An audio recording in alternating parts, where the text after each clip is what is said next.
এবং তার এর পাশে আবার সুন্নি জামাতের কোনো ব্যক্তি এসে জামাতে দাঁড়ালো, এই ক্ষেত্রে সুন্নি জামাতের লোকের নামাজ হবে কি হবে না? মানে এখানে লিখেছে যে একজন বদ আকীদা ব্যক্তি একটা কাতার এসে দাঁড়িয়ে গেল জামাত চলাকালীন, তারপরে আরেকজন ব্যক্তি এসে দাঁড়ালো, তাদের নামাজ হবে কি হবে না? তার পাশে যে দাঁড়ালো আর নামাজ হবে না, কাতিয়া সাফ হবে, মানে সবটা কেটে গেল ওখান থেকে, ওই যেখান থেকে দাঁড়ালো সব কেটে গেল। বুঝতে পারলেন? কাতে সাফরও নামাজ হবে, কিন্তু কাতে সাফ হয়ে গেল মানে এটা নাজায়েজ কাজ কাতে সাফ করা। তার কারণে এরকম ব্যক্তিকে মসজিদের মধ্যে প্রবেশ করতে দেওয়া হবে না। হ্যাঁ বলেন।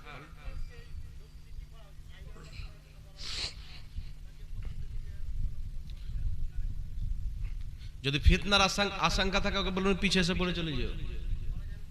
হ্যাঁ, যদি ফিতনার আশঙ্কা, আর ফিতনা যদি না থাকে বলতে আপনি মসজিদ আসেন না। আমাদের কথা বুঝতে পেরেছেন?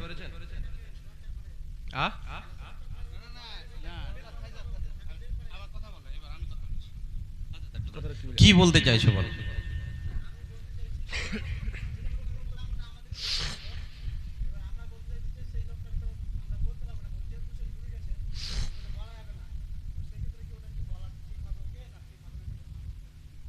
ওকে বলে দিতে হবে যে ভাই তুমি হচ্ছে আলাদা বদ আকীদা দলের লোক, তোমাদের আকীদা আমাদের নিকটে খারাপ, তো তুমি যদি আমাদের সফে দাঁড়িয়ে যাও, কেউ যদি আসে কাতে সাফ হবে, আর যেটা আমাদের জন্য গুনাহ।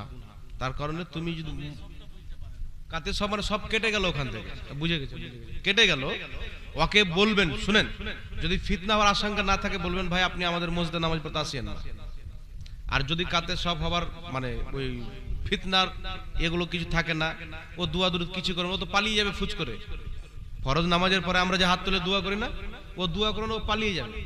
আগে একটা কথা বলি, শুনেন শুনেন, ওদের ফাতোয়া অনুযায়ী ওদের নামাজ আমাদের পিছনে হবে না, তো আমাদের মসজিদ আসবে কেন জামাতে? প্রথম কথা, কেন হবে না?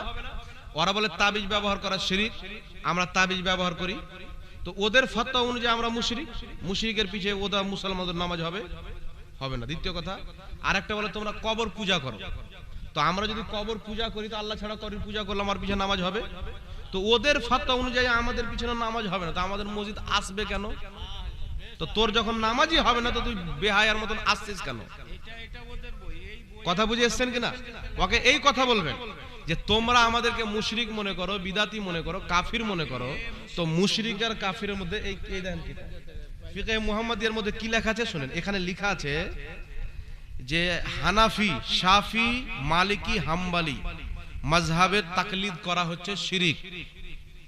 মাযহাব মানা শিরিক, মানে হানাফি, শাফি, মালিকি যারা মাযহাব মানে এরা হলো মুশরিক, এরা মুসলমান নয়। তাহলে আমরা তো হানাফি মাযহাব মানি, তো ওদের ফাতোয়া অনুযায়ী আমরা মুসলমান নয়, তাহলে ওয়া মুসলিমের পিছে ভালো মুসলমান ওর নামাজ হবে? তো তুই যখন মুসলমান তো তুই বাড়িতে নামাজ পড় না, মুশরিকের পিছনে নামাজ কেন পড়তে আসছো? কথা আরেকটা কথা বলে দিই, যদি কোনো ব্যক্তি কোনো মুসলমানকে মুশরিক বলে, সে যদি মুশরিক না থাকে, বুখারী শরীফের হাদিস রাসূল পাক বলছেন দুইজনের মধ্যে একজন অবশ্যই মুশরিক হবে। যাকে মুশরিক বললো সে যদি মুশরিক না হয়, মুশরিক বলনেওয়ালা নিজে মুশরিক হবে। যাকে কাফির বললো সে যদি কাফির না হয়, যে কাফির বলেছে সে নিজে কাফির হবে। তো মাযহাব মানা শিরিক নয়, এই ফাতোয়া দিয়ে তারা নিজেই কাফির ও মুশরিক। তো কাফির ও মুশরিক মুসলমানের পিছে নামাজ হবে না, মানে এই দিয়ে গেলেও আমাদের পিছে তাদের নামাজ হয় না, আর ওদের দিয়ে গেলেও নামাজ হয় না। তাহলে ফালতু আমাদের মসজিদ আসে কেন? ঝামেলা লাগাতে আসে, ফিতনা লাগাতে আসে, মুনাফিক।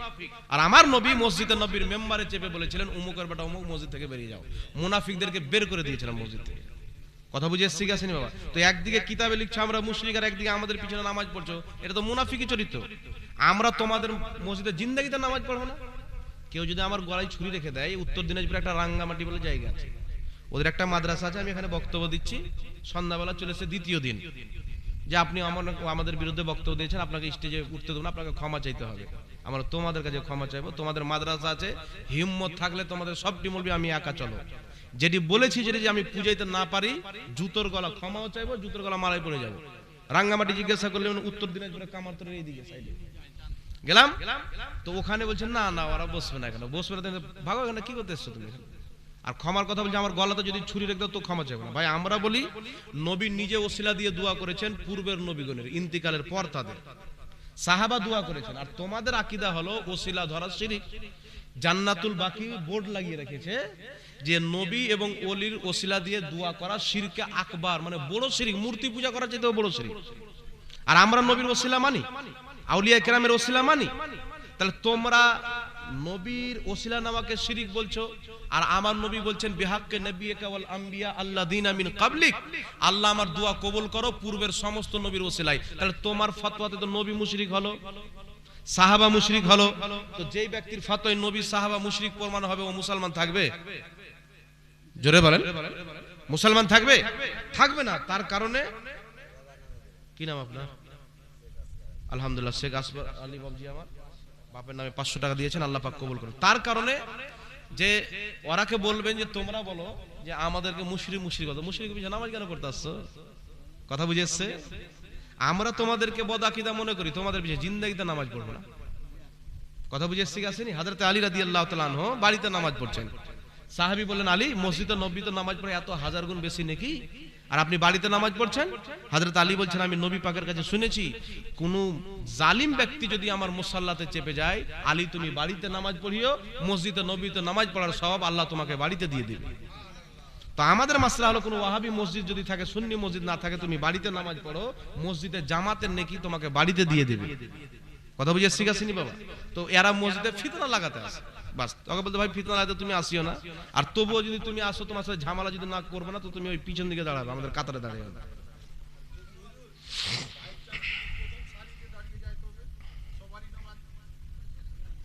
হ্যাঁ, কাতে সাফ হবে, নামাজ হবে কিন্তু গুনাহ হবে। আমি এটা কি লেখা আছে একটু এদিকে আসেন তো, মানে ইংলিশ সিস্টেম বাংলা আবার বুঝতে পারে না, ঝাড়খণ্ডে এটা কি লেখা আছে? আমি একটা গরুর কুরবানি দিব একজনের নামে, চলবে? একজনের নামে একটা গরু কুরবানি দিবে, দেওয়া চলবে কি চলবে না? চলবে। 7 জনের নামে দিতে হবে না, 7 জনের নামে দিতেই হবে এটা নয়। কেউ যদি একটা গরু একজনের নামে দেয় কুরবানি হবে, কোনো সমস্যা নাই। সবচাইতে বেশি ভাগ করলে আপনি 7 ভাগ করতে পারবেন, 8 ভাগ করলে কুরবানি হবে না। 7-এর নিচে 6 ভাগ হলেও কুরবানি হবে, 7 ভাগ হলেও হবে, 5 ভাগ হলেও হবে, 3 ভাগ হলেও হবে, 2 ভাগ হলেও হবে, 1 ভাগ হলেও হবে। কথা বুঝে শিখাসিনি বাবা? তারপর আরেকটা কি আছে হাজরা? এটা মৃত্যু ব্যক্তির নামে কুরবানি করলে মাংস কি করবে? মৃত্যু ব্যক্তির নামে কুরবানি করলে যদি মৃত্যু ব্যক্তির নসিহত করে যায় তাহলে সম্পূর্ণ মাংস বিলিয়ে দিতে হবে, যদি নসিহত না করে যায় তাহলে সবাই খেতে পাবে। আর আরেকটা এখানে নসিহত মানে মৃত্যু ব্যক্তি মরার টাইমে কয়ে গেল যে আমার নামে এই খাওয়ালটা কুরবানি দিও, তাহলে ওই কুরবানির মাংসটা পুরোটা বিলিয়ে দিতে হবে, আপনি খেতে পাবেন না। আর নসিহত করেননি, আপনি ইসালে সওয়াবের জন্য তার পক্ষ থেকে কুরবানি দিচ্ছেন, তাহলে সবাই খেতে পাবে। এটা 1 মিনিট, এটা বলে দিই তারপরে বলি। একজন ব্যক্তি তার স্ত্রীকে একটু ফেরজ করে তার স্ত্রীকে তালাক দিয়েছে, তার স্ত্রীকে পুনরায় সংসার করতে চাইলে ভুল লিখেছে। একজন ব্যক্তি তার স্ত্রীকে তালাক দিয়েছেন, আবার সংসার করতে চায়, তো সংসার করতে পারবে কি পারবে? দেখেন তালাকটা কয় তালাক দিয়েছে। যদি 1 তালাক দিয়ে থাকেন তাহলে সে রুজু করে নেবে, 2 তালাক দিয়ে থাকলে রুজু করে দেবে। যদি 3 তালাক দিয়ে দেয়, 1 বৈঠকে দেখ আর 3 বৈঠকে দেখ, 3 তালাক যদি দিয়ে দেয় তার স্ত্রী তার উপরে হারাম যতক্ষণ পর্যন্ত দ্বিতীয় স্বামীর সাথে না থাকবে। কথা বুঝে এসেছেন? একজন সাহাবী, বুখারী শরীফের হাদিস, একজন সাহাবী তার স্ত্রীকে তালাক দিলেন। একটু লক্ষ্য করবেন, তালাক দিয়েছিলেন 3 তালাক। তো নবী পাক সাল্লাল্লাহু আলাইহি ওয়াসাল্লাম 3 তালাকে নাফিজ করলেন। তারপরে উনি আরেকজন সাহাবীকে বিয়ে করলেন, ওই সাহাবী বয়স্ক, মানে সহবাস করার শক্তি রাখে না। নবী পাকের কাছে এসে বলছেন ইয়া রাসূলুল্লাহ, আমি একজন সাহাবীকে বিয়ে করেছি কিন্তু সে সহবাস করার শক্তি রাখে না। রাসূল বললেন তুমি কি তোমার পূর্বের স্বামীর কাছে ফিরে যেতে চাও? বলছে হ্যাঁ। অতক্ষণ পর্যন্ত তোমার পূর্বের স্বামীর সাথে ফিরে যাওয়া তোমার বৈধ হবে না যতক্ষণ পর্যন্ত না তোমরা এক অপরের সাথে সহবাস করবে। কথা বুঝে আসছে? কুরআন পাক সূরা বাকারা 230 নম্বর আয়াতের মধ্যে আছে, আল্লাহ তাবারাক ওয়া তাআলা বলছে যদি কোনো ব্যক্তি নিজের স্ত্রীকে 3 তালাক দিয়ে দেয় তার উপরে ওই স্ত্রী হারাম হয়ে গেল যতক্ষণ পর্যন্ত না দ্বিতীয় স্বামীর সাথে থাকবে। হাদিসের মধ্যে আছে, যাকে আমরা হালালা বলি, হাদিস আছে যে ব্যক্তি হালালা করে তার প্রতি আল্লাহর লানত। তো কার প্রতি আল্লাহর লানত? কোনো ব্যক্তি যদি মানে নিয়ত যদি এটা থাকে, মানে হাসি ঠাট্টার জন্য মজা নেওয়ার জন্য, একটা খারাপ নিয়তে যদি হালালা করে তাহলে ওই ব্যক্তির প্রতি আল্লাহর লানত হবে। আর যদি নিয়ত ভালো থাকে যে একটা ঘর ভেঙে গেছে, হালালা করে ঘরটা জড়িয়ে দেবো, তাহলে ওই ব্যক্তি নেকি পাবে। তার কারণে হযরত আব্দুল্লাহ ইবনে আব্বাস নিজে হালালা করিয়েছেন। বুখারীতে হাদিস, মুসলিমে হাদিস। প্রত্যেক সাহাবা, প্রত্যেক তাবেঈ, সবারই আকীদা, সবারই ফতোয়া হলো 3 তালাক এক জায়গাতে দেখ বা 2 জায়গাতে দেখ বা 3 জায়গাতে দেখ, তার 3 তালাক ওকে হয়ে যাবে। কথা বুঝেছেন? কিছু লোক বলে যে এক বৈঠকে যদি 3 তালাক দেয় তাহলে 1 তালাক বুঝানো হবে। ওটা হচ্ছে তালাকে বাত্তা। কি নাম? ইমাম নববী রাহমাতুল্লাহ আলাইহি শারহে মুসলিমের মধ্যে লিখেছেন, নবী পাক সাল্লাল্লাহু আলাইহি ওয়াসাল্লামের কাছে একজন সাহাবী আসলেন যিনি 3 তালাক দিয়েছিলেন।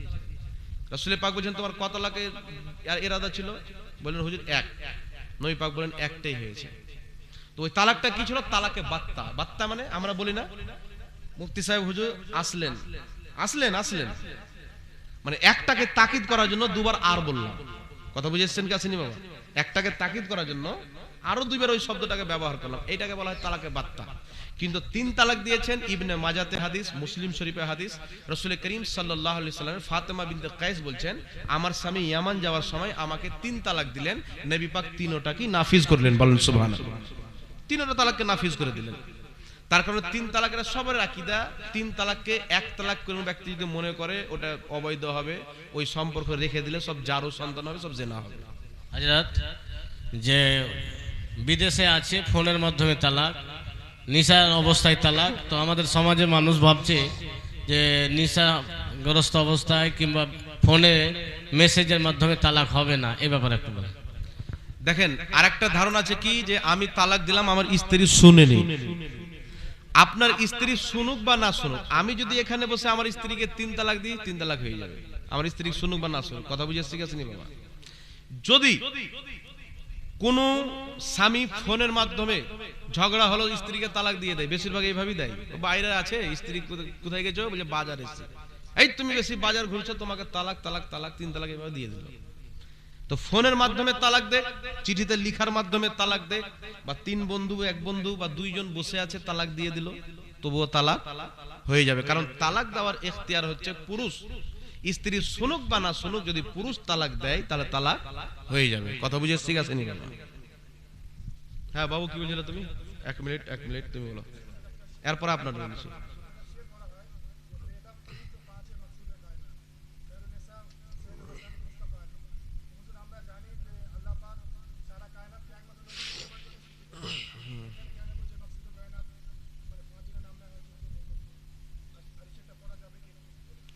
দেখেন, আমাদের আহলে সুন্নাত ওয়াল জামাত একটা নবীর ফজিলত বিশ্বাস করি।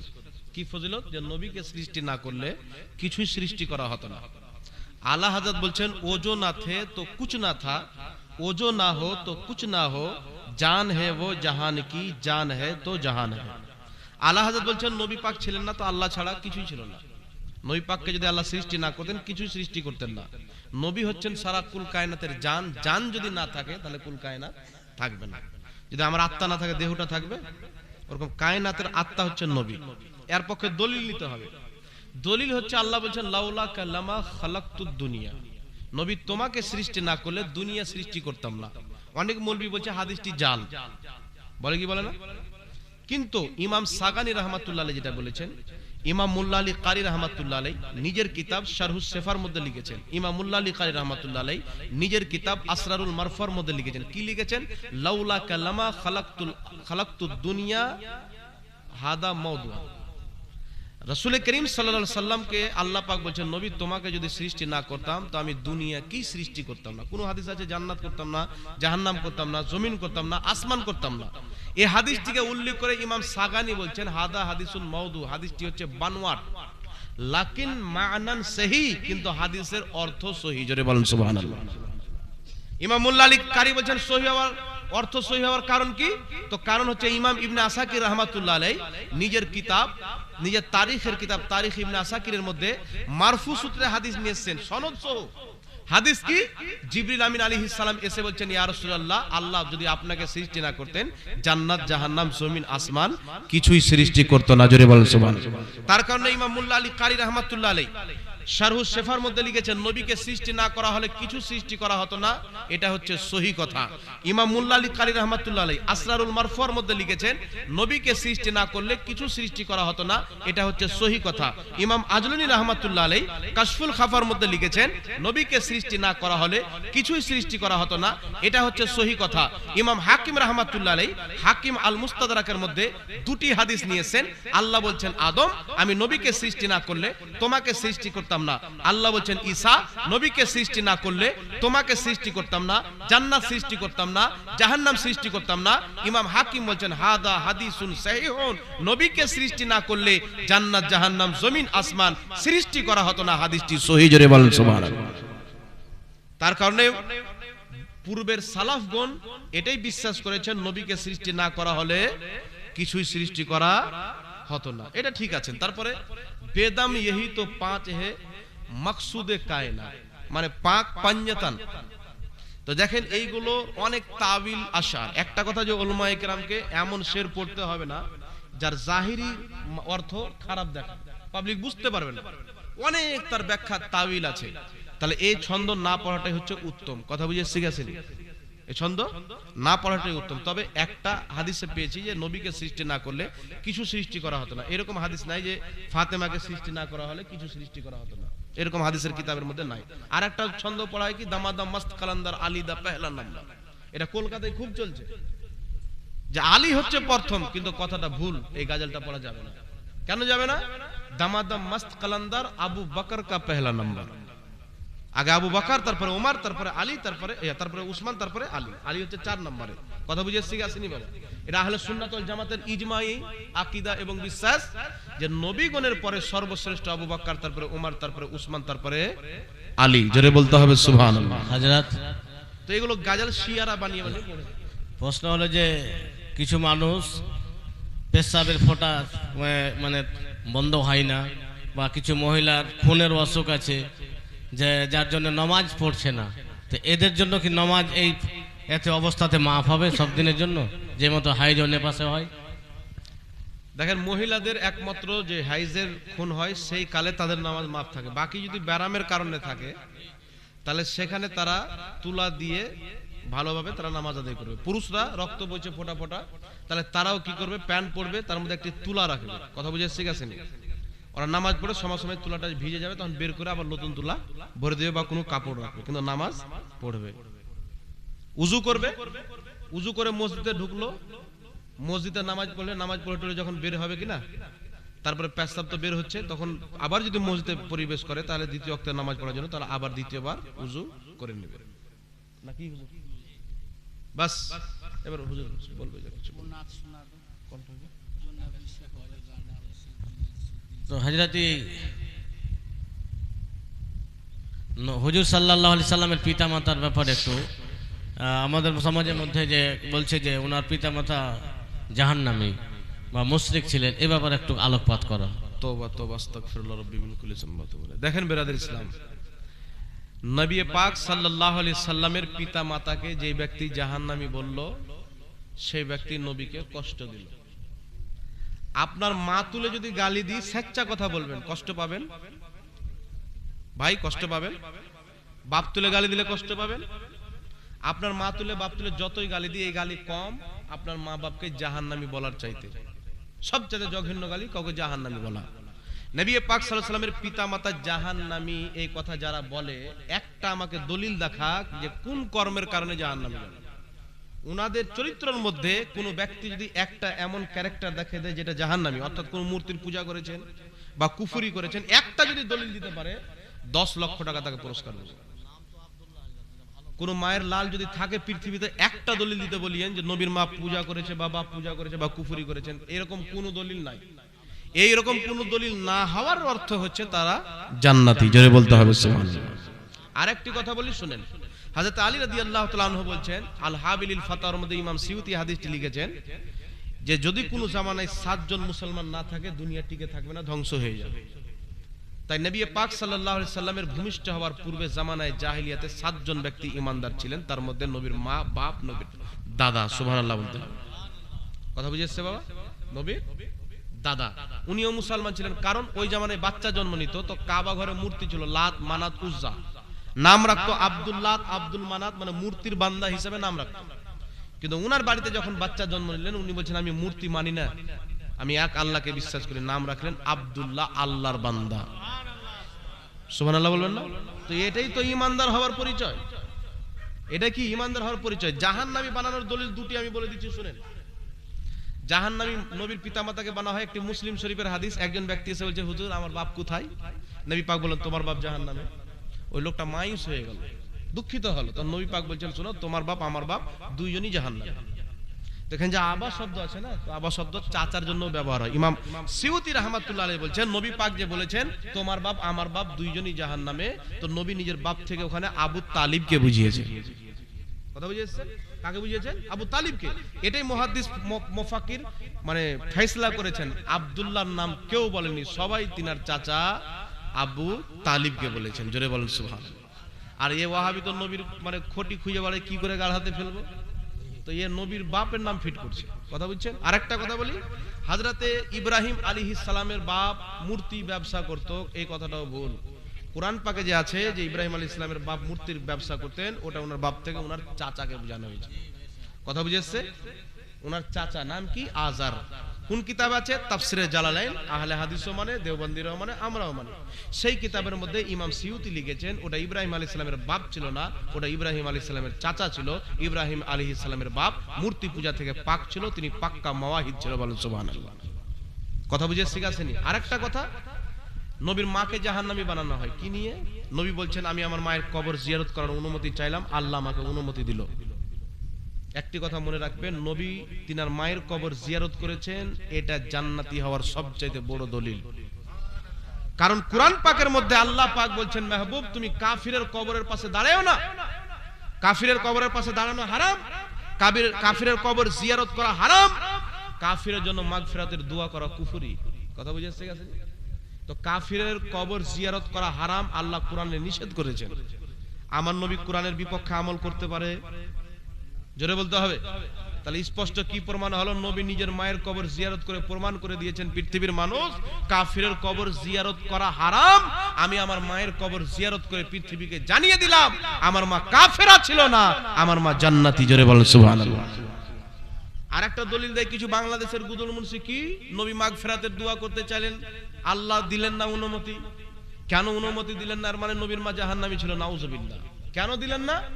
আল্লাহ বুঝিয়েছেন মেহবুব তুমি যদি তোমার মায়ের মাগফিরাতের দোয়া করো, মানুষ মনে করবে নবীর মা পাপী ছিল, নবীর মা গুনহেগার ছিল, নবী দোয়া করেছেন তো জান্নাতে গিয়েছেন। মেহবুব তুমি দোয়া করিও না, তোমার দোয়া করার আগে আমেনাকে আমি জান্নাতি বানিয়ে দিয়েছি। কিয়ামতে তোমার মায়ের আঁচলের ওসিলাতে আমি কোটি কোটি মানুষকে জান্নাত দান করব। কথা বুঝে শিখাছিনি বাবা? আরেকটা কথা বলে দিই, তাফসিরে রুহুল বায়ানের মধ্যে আছেন ইউনুস আলাইহিস সালামকে যে মাছ পেটের মধ্যে 40 দিন রেখেছিল, 40 দিন পর বের করলো। তো আল্লাহ বলছেন মাছ তুমি আমার নবী ইউনুস আলাইহিস সালামকে 40 দিন পেটে রেখেছো, এর বদলা তুমি কি চাও?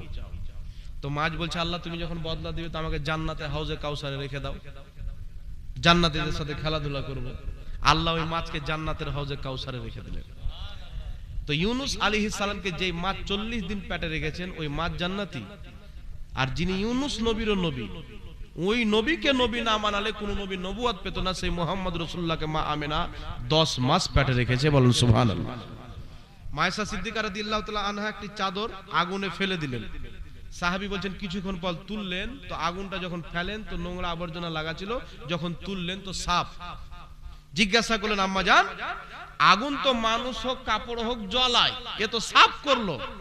মায়েশা বলছেন তুমি জানো না এই কাপড়ের নবী নিজের নাক পরিষ্কার করতেন, আর যেই কাপড় নবীর শরীরে টাচ হয়ে যায় দুনিয়ার আগুন হারাম, জাহান্নামের আগুন হারাম।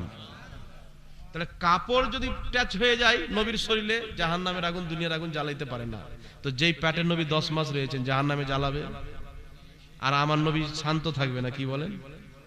দ্বিতীয় কথা, নবী পাক সাল্লাল্লাহু আলাইহি ওয়াসাল্লামের সাহাবী হযরত মালিক নবী রক্ত পান করেছিলেন। সাহাবারা খবর দিলেন হুজুর মালিক আপনার রক্ত পান করেছেন। রাসূল করিম সাল্লাল্লাহু আলাইহি সাল্লাম বললেন যে তোমরা যদি জান্নাতি দেখতে চাও মালিককে দেখো। কেন? বলছে তার মধ্যে আমার রক্ত, যার মধ্যে আমার রক্ত চলে যায় জাহান্নামের আগুন হারাম হয়ে যায়। বলেন সুবহানাল্লাহ। তাহলে চিন্তা করেন, যেই নবী সাল্লাল্লাহু আলাইহি ওয়াসাল্লামের হাত টাচ হয়ে যায়, নাক টাচ হয়ে যায়, কাপড়ে তো আগুন জ্বালাতে পারে না, তার মাকে কি করে জ্বালাবে? কথা বুঝে এসেছি আসেনি বাবা? হযরত ওমর বিন আব্দুল আজিজ রাদিয়াল্লাহু তাআলা আনহু একজন ব্যক্তিকে, কিতাবুস সিকাতের মধ্যে ইবনে হিব্বান হাদিসটি লিখেছেন, একজন ব্যক্তিকে ওমর বিন আব্দুল আজিজ রাদিয়াল্লাহু তাআলা আনহু একটি জায়গার দায়িত্ব দিলেন, আর ওকে বললেন যে তুমি আরেকটি দায়িত্ব অন্যজনকে দিও। তো ওই ব্যক্তি অন্য দায়িত্ব দিয়েছিল একজন আগুনের পূজককে, মানে আগুনের পূজা করতে, অগ্নি পূজককে। তো ওমর বিন আব্দুল আজিজ যখন খবর পেলেন যে আমার ওয়াজির অগ্নি পূজককে দায়িত্ব দিয়েছেন, তিনি ডাকলেন, এই শোনো, তুমি কেমন একজন অগ্নি পূজারীকে দায়িত্ব দিলে? তো উনি বলছেন, এতে কি আছে, নবীর মা বাপ তো পূজারী ছিল। হযরত ওমর বিন আব্দুল আজিজ কিছুক্ষণ চুপ থাকলেন, চুপ থাকার পরে বললেন, তোমার জিহ্বা কেটে ফেলে দেব, তোমার জিহ্বা কেটে ফেলে দেবো, যদি আরেকবার এই কথা বলো তো এখন আমি কি করব, তোমার জিহ্বা কেটে দেবো নাকি? মানে ওমর বিন আব্দুল আজিজ এত রাগলেন, ওনার আকীদা ছিল নবীর পিতামাতা জান্নাতি, নবীর পিতামাতাকে কেউ যদি জাহান্নামী বলে সে আমার নবীকে কষ্ট দিল। আর আল্লাহ বলছেন যে আল্লাহ আল্লাহ রাসূলকে কষ্ট দেয় তার উপরে দুনিয়াতেও লানাত, আখিরাতেও লানাত। কথা বুঝে এসেছে কি? দুনিয়াতেও জলিল হবে আর আখিরাতেও জাহান্নামের আগুনে জ্বলবে। আর একটা কথা বলে দিই, ইমাম ইবনে কুদামা রাহমাতুল্লাহ আলাইহি আল মুকনি কিতাবের মধ্যে লিখেছেন, যদি কোনো ব্যক্তি নবীর পিতামাতাকে জাহান্নামী বলে, ইসলামিক দেশ যদি থাকে, ইসলামিক শাসন যদি থাকে, তাহলে ওকে কতল করে দাও। নবীর পিতামাতাকে কেউ জাহান্নামী বলে, ইসলামিক শাসন যদি থাকে, কুরআন হাদিসের দেশ যদি থাকে, তাহলে তাকে কতল করে দাও। কতল, ওকে বেঁচে থাকার কোনো অধিকার নাই। আর গুদুর মুনসিরা বলছে কি যে নবীর পিতামাতা জাহান্নামী। নাউজুবিল্লাহ বলবেন না? তাই কোন ইমাম, কোন মুহাদ্দিস নবীর পিতামাতাকে জাহান্নামী বলেননি। শুধুমাত্র ইমাম মুল্লা আলী কারি নবীর না জেনে নবীর পিতামাতার ব্যাপারে জাহান্নামী শব্দ ব্যবহার করেছিলেন। যখন ইমাম সিউতির কিতাব আল হাবিলিল ফাতাওয়া পড়লেন, তিনি তওবা করে বলেছিলেন নবীর পিতামাতা জান্নাতি, আতি কোনো সন্দেহ নাই। তাই যারা বলেছে তাদেরকে তওবা করতে হবে, বিনা তওবাতে মরে গেলে জাহান্নামে জ্বলবে। হযরত, যে আমাদের সমাজে বর্তমানে ফুল পেন যারা ব্যবহার করে, তো অনেক সময় নামাজে যায়, তো নিচে যেহেতু টাকলুর নিচে পর্যন্ত থাকে, তো দমড়ে নিয়ে নামাজ পড়ে। তো দেখেন হাদিস শরীফ, বুঝে গেছি, ইনারাও বুঝে গেছেন। হাদিস শরীফের মধ্যে আছে, নবী পাক সাল্লাল্লাহু আলাইহি সাল্লাম বললেন, যে ব্যক্তি টাকনুর নিচে জামা পরে ওই ব্যক্তি জাহান্নামী। তো হযরত আবু বকর সিদ্দিক আসলেন, মুসলিম শরীফের মধ্যে হাদিস, আসার পরে বলছেন, ইয়া রাসূলুল্লাহ, আমি তো জামা টাকনুর উপরে পড়ি, কিন্তু ওনার পেট একটু ভিতরে ঢুকাছিলেন, তো আমার জামা চলে আসে টাকনুর নিচে। আর নবীর ফরমান শুনেছেন, মন তো ছটফট করছে। রাসূল পাক বলছেন, আবু বকর, তোমার জন্য নয়, যারা অহংকারের নিয়তে টাকনুর নিচে কাপড় পরবে তারা জাহান্নামে যাবে। কথা বুঝে এসেছে? তুমি তো অহংকারের নিয়তে পড়ো না। তো কোন ব্যক্তি যদি টাকনুর নিচে জামা পরে, তার যদি অহংকারের নিয়ত থাকে, তাহলে এটা হবে হারাম, মাকরুহে তাহরিমি। কথা বুঝছেন? আর যদি অহংকারের নিয়ত না থাকে, চলে যায় পড়ে নিয়েছে, তাহলে এটা হলো মাকরুহে তানজিহি। এটা কি? মাকরুহে তানজিহ, খেলাফে সুন্নাত হলো, কিন্তু কোনো গুনাহ নাই। রাসূল পাক বলছেন, তোমরা জামা গিটিয়ে নামাজ পড়িও না, জামা গিটিয়ে নামাজ পড়িও না, হাতের হোক বা পায়ের হোক। আপনার লুঙ্গি ছাড়া আছে, এইভাবে প্যান্ট এত দূর আছে, মসজিদে এসে দোমড়ালেন, দোমড়ানোটা হচ্ছে মাকরুহে তাহরিমি। আর ছেড়েই রাখেন, অহংকারের নিয়ত নেই, ছেড়ে নামাজ পড়েন, মাকরুহে তানজিহি। তো ছেড়ে যদি নামাজ পড়েন, তো নামাজটা আপনার হয়ে গেল, কিন্তু মাকরুহে তানজিহি হলো, স্বাভাবিক একটা সাধারণ ব্যাপার হলো। আর যদি গিটিয়েলেন, আগার যদি আপনি গিটিয়েলেন, গিটিয়ে যদি আপনি নামাজ পড়েন পুরোটা, ওখানে গিয়ে গিটিয়ে নিলেন যে নিচে হয়তো হারাম নাকি, তাহলে গিটানোটা হচ্ছে মাকরুহে তাহরিমি, গুনাহ হবে। কথা বুঝে শিখেছেন? তাই যদি নিচে আছে তো নিচেই থাকতে দেবেন, গিটানোর কোনো প্রয়োজন নাই, কারণ কাপড় জোড়ানোটা শরীয়তে বৈধ নয় নামাজের মধ্যে। তাহলে বোঝা গেল দমড়িয়ে পড়া মাকরুহ, তার হারামের কাছাকাছি। যদি কোনো কারণে বড় থাকে তো ছেড়েই পড়েন, ছেড়েই নামাজ পড়বেন, হ্যাঁ, দমড়ে পড়বেন। আর আরেকটি কথা, কেউ যদি অভ্যেস করে নেয় গুঠার নিচে পড়া, কেউ যদি অভ্যেসই করে নেয়, দেখেন এই অভ্যেসটা কিন্তু খেলাফে সুন্নাত। সুন্নাত হলো গুঠার উপরে কাপড়টা পড়বে। কথা বুঝে শিখেছেন? তাই মুসলমান সুন্নাতের প্রতি আমল করবে। আপনি ঘুটনার উপরে পড়বেন, সুন্নাতের উপরে আমল করে মনে করে আপনি নেকি পাবেন, এটা অভ্যেসটা খারাপ। মেয়েরা বর্তমানে হিজাব করছে, এই এ করে পাগড়ির আকারে, তো এই হিজাবের ব্যাপারে একটু আলোকপাত করান, যে এই হিজাব করা চলবে কিনা, যেটা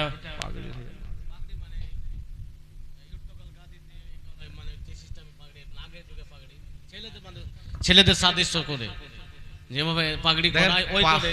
পাগড়ি যদি পুরুষদের সাথে মোশাবা হয়, তুলনা হয়, পুরুষদের মতো হয়, তাহলে ওটা পড়া যাবে না। কারণ পুরুষ মহিলার নকল, মহিলা পুরুষের নকল করতে পারে না। আর ওই পাগড়ি যদি মহিলাদেরই সিস্টেমে হয়, গেথে গেথে মহিলাদেরই সিস্টেমে যদি হয়, আর পর্দা যদি হয়ে যায়, তাহলে ওটা জায়েজ হবে, ওটা হারাম নাজেজ না।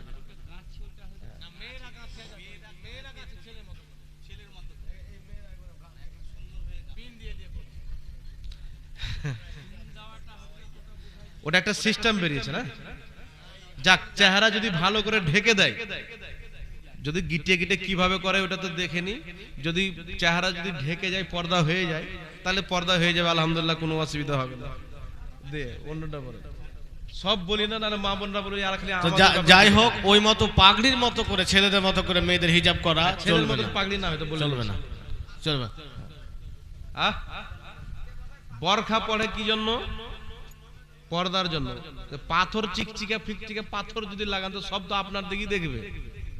ওই বরখা পড়ার চেয়ে না পড়ে ভালো। বরখা সেম্পার পড়তে হবে, পর্দার জন্য বরখা পড়তে হবে, দেখতে ভালো লাগার জন্য নয়। কথা বুঝে ঠিক আছে নি?